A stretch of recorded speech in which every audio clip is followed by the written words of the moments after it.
Jagan cinema అయిపోయిందని TDP అధినేత Chandrababu comment చేశారు. అందుకే వైసీపీ నుంచి ఒక్కొక్కరు బయటకు వెళ్తున్నారని తెలిపారు. ప్రజలు మార్పు కోరుకుంటున్నారని, ఎమ్మెల్యేల అభ్యర్థులను మారిస్తే లాభం లేదన్నారు. ఆంధ్రప్రదేశ్ రాష్ట్ర భవిష్యత్తు కోసం ఒక మెట్టు దిగడానికైనా సిద్ధమని టీడీపీ అధినేత చంద్రబాబు అన్నారు. మహాయజ్ఞంలో ప్రజలందరూ భాగస్వాములు కావాల్సిన అవసరం ఉందన్నారు. ఇతర పార్టీల నాయకులు, కార్యకర్తలు టీడీపీలోకి వస్తే ఆహ్వానించాలని చంద్రబాబు పిలుపునిచ్చారు.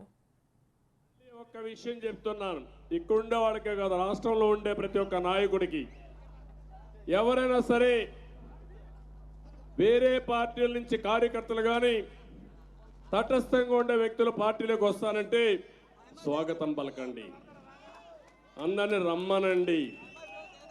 ఇది మనం చేసే పని మన కోసరం కాదు, ఇది మహాయజ్ఞం. ఇది 5 కోట్ల ప్రజల కోసం చేసే యజ్ఞం. ఇది ఇందులో అందరూ ఎవరు వస్తే వాళ్ళు తీసుకుందాం, మనం కూడా సహకరించాలి.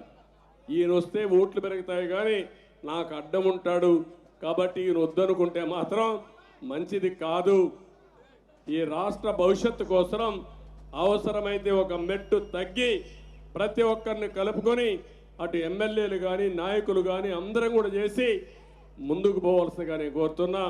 నేను ఒకటే హామీ ఇస్తున్నా, ఎవరైతే నిజమైన కార్యకర్తలు పనిచేశారో ఎవరికి అన్యాయం జరగకుండా మీరు చేసిన త్యాగాలకి మీ రుణం తీర్చుకుంటా, అది కూడా ఎవ్వరికి అనుమానం అవసరం లేదు. అదే సమయంలో పార్టీ గెలిపే ధ్యేయంగా, పార్టీ కూడా కాదు రాష్ట్ర గెలిపే ధ్యేయంగా మీరు పనిచేయాల్సిందిగా మిమ్మల్ని అందరినీ కోరుకుంటూ చేస్తారని చెప్పి ఆశిస్తూ